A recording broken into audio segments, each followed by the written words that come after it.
Good evening, everyone! Welcome back once again to Vicious Rants, and of course I'm your host, your YouTube messiah, and often imitated, never duplicated, superstar Tim Vicious. And folks, we are going to be going over Raw this week. It was in Atlanta, Georgia. Now, before we do though, big thing I want to address real quick. Did bring this up before, talking about now that they're doing the brand extensions. Where does that leave Vicious Rants? Because we always just talked about pay-per-views and Raws, since they were the live shows. SmackDown's live now. What's it gonna do? What are we doing? Well, allow me to clarify on this with you folks. What we are gonna do now, since this is a new era, Vicious Rants, just like with the new era, is gonna roll on along and accept that change and move with it. So we are gonna be bringing some new changes here with it. What we're going to do first and foremost, we're going to start putting in start saying what shows were the piss breaks of the night and the matches of the night, as well as going over the shows. We will now start going over the pay-per-views and Raws as the norm. However, we are also going to be addressing the SmackDown from the week prior, except for the weeks that are the fallout to the pay-per-view. Then we go over those SmackDowns, then we go over all three. We will do everything here in our power to cover all three right after that following week, because we are dedicated to trying and busting our ass for all of y'all crazy bastards that want to take the time and listen to a madman talk on a camera. Now with that said, enough with the glorified ass kissing. Let's get into the bitching and moaning about with this week's show. This week's show, first and foremost, was in Atlanta. Like I said, thought it was pretty good. Honestly, I give the score an 8. I give it an 8 out of 10. You know, little things they could have done here and there, you know, but that being said, it was good. Now,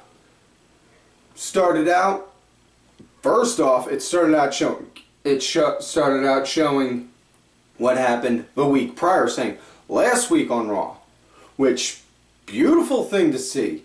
It's something new, it's something different. I'm always up for seeing something a little different because, you know, something different is good. It makes it stand out more. How many wrestling shows do you know go and start off saying last week on such and such, you know? Yeah, that being said though, it was, yeah, showed everything that happened last week, so, but then after the, you know, the opening intro, the song, and the pyro, then we get, of all opening segments, we get fucking Sasha coming out. Absolutely love that idea, you know? Start off with the women's segment, you know, and have it kick off good and strong like that, you know? Now, I know some people, Road Warrior Animal, may not be happy about it because, you know, some people, Road Warrior Animal, may feel Sasha is being forced down our throats, you know, but I have no problem with this. By all means, feel free to jam that all way down, you know? But yeah. Sasha, she comes out, cuts a awesome promo talking about on how, you know, she's the new champ, she's here to go and kick some serious ass and all. And then out comes Charlotte, and then Charlotte beautifully, right when the crowd starts yelling at her, you tapped out, she just beautifully rolls along with it. There was a fly! You know, making an automatic excuse. Really nice to see, you know? Charlotte starts throwing back, saying on how, you know, she's not really a boss, she's more of just like a little one-night stand, that sort of thing, which then Sasha throws out the best line you could say to Charlotte, which right afterwards, honestly, she should have just done, boom, right afterwards. She said, "You're talking about one-night stands, considering your dad is Ric Flair? You're lucky you're not considered one yourself." And then we get Chris Jericho. And God bless Jericho. The man is a fucking genius. You know, he's able to consistently adapt and evolve and change his character. Because now he just goes, quiet, quiet, quiet, quiet, quiet. You know, moving along as the crowd, you know, as the crowd starts to, you know, cheer and move forward with the faces. You know, Jericho, he starts doing that, and it just rolls beautifully with that, you know? And he comes down, starts defending Sasha, and then out of nowhere, Enzo comes out, Enzo goes up to Sasha, Jericho starts defending Charlotte. Sorry, folks. And then Enzo comes out, defends Sasha, and the way them two are looking, you know, it's... In which case, if that's the case, you know, hundreds of fanboys are going to be out there thinking, Enzo Amore, you lucky son of a bitch. You know? Sorry, folks. Like I said, no AC here in the Vicious Studios, and it's about like 100 degrees in here, so... Working with... You know, sweat my ass off doing this for y'all. But yeah. You know, Sasha and Enzo, they look like they were getting ready to go and just, you know, if the show wasn't PG, it looked like they may have wound up, yeah, I'll leave it at that. But, next thing you know, Foley comes out, makes a mixed tag match with Jericho and Charlotte versus Enzo and Sasha, and that match is right now, and we get the match. And now, surprisingly, also, Kevin Owens comes out on commentary, which I have absolutely no problem with, more so because it brings up another aspect of the consistent story of Kevin Owens constantly annoying Byron Saxton. Hey, buddy, miss me? Miss me? Oh, you know you missed me. And he takes Byron Saxton's tie and puts it over him while he's still in all of his wrestling gear. Yeah. You know, he's just sitting there working the whole time, you know, like, you know. And now, as far as with this match, though, you know, I was really surprised because Enzo and Sasha, they did show some really good chemistry working together right off bat, you know. And... Yeah, aside from that, like I said, with Jericho's heel persona, very much so going good and going along nice and smooth with Charlotte's right then and there, you know? Now, a majority of this tag match, though, it was really Sasha and Charlotte in there, which I'm not complaining, you know? Beautiful to see. These girls are going to kill it at SummerSlam because in all honesty, I feel sorry for whoever has to follow those two. Because Sasha and Bayley killed it last year at NXT TakeOver. These two are going to be on SummerSlam, the main show of the year. These two are going to wind up freaking burying whoever is after them because of that. But yeah. Would have liked to see more so of Enzo with Jericho, just because Enzo, you know, not so much I want to see Enzo be the consistent team punching bag. Just want to see Enzo get some more ring time, to get some more actual, you know, have his character get a chance to actually get some more work in, you know, being, you know, throwing out shots at people. Everyone knows obviously Enzo's a talker, you know. Have him show he's got more than just his mouth, you know? Things like that. But yeah, aside from that though, it was a pretty good match. On how the match came to an end, it was Dana showed up right out of nowhere, started to distract Sasha, and then Charlotte went to go do a roll-up, and then Sasha and Charlotte fought for say on who can do the roll-up, and then eventually Charlotte got out, kicked the Sasha, and then went and hit the natural selection, got the 1, 2, 3. So that's it. Now, next match we got, it was the piss break of the night.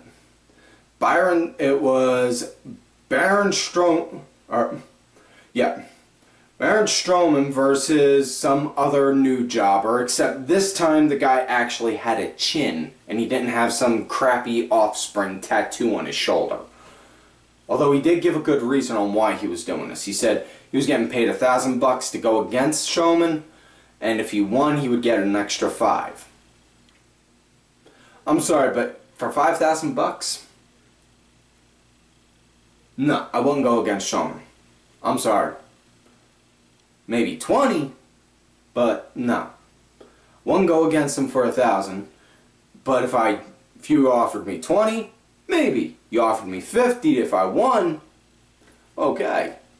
You know, but yeah, this was the piss break of the night. It was the exact equivalent of last week. Now, next matchup we got after this, it was Golden Truth versus Primo and Epico. And the story behind what this is, you know, R-Truth, he's supposed to be now like freaking hooked on Pokemon Go, which, I don't know, I can see that being the actual case, you know. I've been playing it like mad myself, go Team Valor, and, you know, but I don't know.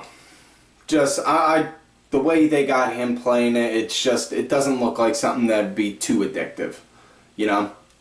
But Goldie was in there the entire time getting his ass kicked by both of them and then Truth literally dropped down from the ring to go pick up his phone that fell so that way he could try and catch a Pikachu, and then next thing you know, Primo and Epico wound up getting him, then wound up hitting Goldie with a roll-up and got the 1, 2, 3. Next match we got after that, it was Rusev versus Mizard Mark Henry, and the story for this match came to be because they wound up doing a backstage segment with Mark talking about on how he's the WWE ambassador for the Olympics, and then he said, you know, I'm the ambassador, but I still feel like I got something left in me. Give me a match tonight. Give me a US title match against Rusev. So they said, okay, you got it. So they gave him. It had some pretty nice back and forth at the start of it, but, you know, once they went to commercial and they came back, Rusev was just 100% dominating. You know, that was it. Which, again, it's a shame because love Mark Henry. He's a hell of a wrestler, you know. Not only that, dude, you look at him, yeah, he's freaking one of the strongest dudes in the world. Seriously, who the hell would want to... No, I would be scared out of my gourd to piss him off. But, yeah, I don't see why he doesn't get the proper kind of, you know, spot on the card. I think he deserves a little bit of a higher spot on the card personally, but, yeah. But, yeah. Match wound up coming to an end. You know, Rusev, he got the accolade, locked it in good. Henry tapped out. And then after that, Rusev started doing a promo talking about on how he's better, you know, he's better than this guy. Yeah, he's better. He's the better athlete. He's the best athlete that in the country. You know, nobody could top him. And then out comes Roman's music. And then Roman's music plays. And then Roman comes down and starts beating the shit out of him. In which case, I'm okay with this. Because, let's face facts. Everyone was all shitting on the idea of Roman being world champ. This is a lot better for him because, and before y'all start getting mad and go into a massive fanboy rage and do all caps rage keyboarding me, you know, in the comments section, hear me out. Let him work the mid-card, win that title, get over legitimately by, you know, patriotic stories are possibly some of the easiest ways to get over. You know, you're fighting for your country. What better way to go and have people cheer behind you? You know, if you can't get a US crowd to get behind you saying you're fighting for America, then what the hell is wrong with you? You know, but that's my thing. I say let it go, let him work that for a minute. you know, then when he gets over legitimately and cleanly, once he's then ready, you know, then go ahead and move him up. But yeah, that's my 2 cents on it. So hopefully they'll wind up doing something like that with him. But yeah, next matchup we got after that, it's Darren Young with his left coach Bob Backlund coming out with going against Titus O'Neil, which I'm not gonna lie, I was kind of torn on who I wanted to win this match because I want to see Darren get a decent push, but I'm a huge fan of Titus. And with this one, it was just more so Titus was just using his raw power the entire time, just like decimating Darren. And then he wound up winning, going and doing a roll up with a handful of tights. Yeah, and then they showed a backstage segment with Titus yelling at Bob Backlund, and then eventually saying, "You're gonna get out of my face, old man, or I'm gonna make you!" And then Darren just, bam, slap, you know, just coming up, creeping behind him and knocking the shit out of him. Which case, can see this working for him because he gets like this, becomes protective of Bob Backlund the second it does that. Then it builds up like what I was saying at Battleground when he looked at his hands after he did the chicken wing. Have him get into that Bob Backlund kind of crazy. You know? The next matchup we got Nia Jax versus Local Girl Jobber, which case this was an obvious squash match. Would say this was the piss break of the night. Also, would say this was the piss break of the night, but the one with Braun Strowman, yeah. The fact that they gave an actual reason on why this small little guy was going against Strowman was the reason why it was the piss break. You know? Although I will say this, that girl, that local girl they had going against her, Ariel Monroe, a lot of people were all talking good vibes on her when I were on my Twitter at Tim Vicious, on my Twitter timeline. You know, heard a couple people say that she did a few matches here and there on Shimmer, and she's like in Queens of Combat, I believe. But, you know, it's a shame because the girl actually looks like she would be the type that would be working in NXT in the developmental, just slowly starting to get ready to be on TV. But yeah, Nia won, in case you were wondering who was going to win that squash match. Now next matchup we got tag team match, New Day versus The Club, and before this match started, The Club insisted that the third member of the New Day be barred from ringside because they feel that they would have the advantage and they did not want that. So, New Day played the who has the odd piece game, where, you know, they put 2 oranges and a banana in a bag, and whoever got the banana had to leave. Woods got the banana. Kofi put his hand right here, had an orange. Big E put his hand right here, had an orange. Woods had a banana and was slowly coming down. No, you know what? This is a family show. We can't do that. Yeah, we can't. Yeah, so no New Day penis reference today, boys and girls. No, no, no. Although they did mention that they are legitimately making Bootio's cereal, which case, not gonna lie, I'm kind of torn on how I feel on that because Bootio's was pretty much a running joke being code for eating ass, and now they're making a cereal out of it. Just let that sink in for a minute. Yeah, so yeah, it was Kofi and Big E versus Gallows and Anderson. The Club, they were in control the Club, they were in control for the match, but the match was real short. Like, the second Gallows got tossed out of the ring, and they started like knocking down Kofi on the outside. Anderson, he went over to Gallows, too sweet of him. Next thing you know, boom, Big E gave him a roll up, got the 1, 2, 3 right after that. It's I'm gonna say it right now. As much as I love the fact that they got Gallows and Anderson in there, they need to give them back their claws. They need to have them go and start taking out big name teams in actual matches, not after match, not pre or post match fights, and then lose the match. I mean, they got a victory over the Usos. That's pretty much it.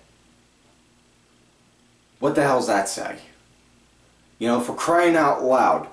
You know, for crying out loud, I could get a win over the Usos. And I was a freaking backyard guy. Ay.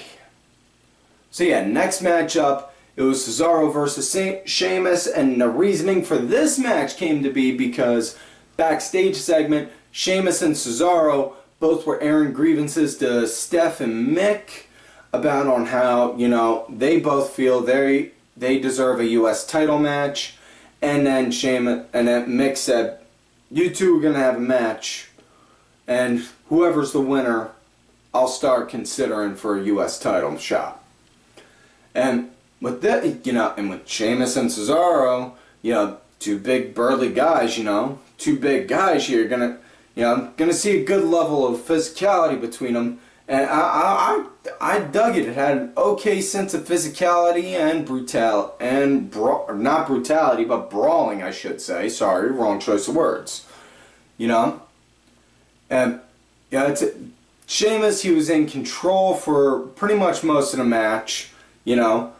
But match wound up coming to an end when Sheamus, he went to go set Cesaro up for a tilt-a-whirl, got him around, and then Cesaro countered, landed on his feet, hoisted Sheamus over, got him, picked him up, wham, hit him with the Gotch neutralizer, got the 1, 2, 3, right then and there. Now, next up, main event, and leading us to the match of the night. Seth Rollins, the CrossFit Jesus, versus El Generico's favorite WWE wrestler, Sami Zayn. Now, this had a great match feel all on it. You know, it had an awesome back and forth kind of vibe. These two guys got really good chemistry with each other. Really like seeing these guys a lot in action, you know, and I would have no problem watching these guys, you know, going at it every other week. Yeah, then again, I really can't complain because I really have no problem seeing Sami Zayn going at it every week also. But yeah, it was a great match. It was a great match between these guys. These two know each other so well. The only thing I wish is that Tyler Black and El Generico were able to watch this. Or did they? Google that reference, kids. You'll understand. But yeah, it was a great match. I loved it. You know, match wound up coming to an end when Sami went to go for the hell of a kick. Seth missed, and Sami's leg went up like that, came down. You know, missed the kick, came down, and then Seth just grabbed him, butterflied the arms, wham, hit the pedigree, got the 1, 2, 3, and that was it for him. So that was the main event of the night. Now, the closing segment of the night was my Lord and Savior, Paul E. Heyman. Paul is God, I say. And brought forth the Beast Incarnate, the Conqueror, Brock Lesnar, out and hyped up the match with him versus Randy Orton at SummerSlam. You know, talking about on how Brock conquered the Undertaker's streak. He's, you know, he doesn't have to mold to the new era. The new era is going to mold to Brock. Brock is just here to go and destroy anything in front of him, and said Randy is just one RKO away from victory. He can get it out of anywhere. Well, I would like to see him try, because when he does, he will then go to the deepest depths of Suplex City, and then right out of nowhere, literally out of nowhere, Randy Orton comes out, wham, hits an RKO on Brock, and then just automatically runs straight out into the crowd. And you see Steph and Mick coming out with security and referees, you know, and it's just like, holy shit. So I was absolutely awesome seeing that. You know, now you definitely know Brock's gonna be pissed and he's gonna go and get Randy hard. But yeah, that's it for this week's show, folks. So please do not forget to like the video, subscribe to the channel, go back, watch some of the other episodes when you get the chance. Feel free to look for me on my Twitter at TimVicious. Also look for my backup account, Tim_Vicious. Accept no substitutions. Also, I am out there on that Facebook gimmick, Tim Ash. And folks, do not forget to follow these cool-ass cats right here on the Twitter. Axel Mulligan, Sunday Segway, Simply Sabrina, WWE Grandpa Aaron _Deborah, my executive producer, Mr. Oliver Ben, who did provide the music for this week's show. It is out there on iTunes, Spotify, Xbox Gold, and such. Information on that is in the details box down below, as well as my clients, Bronx Bitch Forever. And folks, like I always tell y'all, you love me great, you hate me. Fuck you.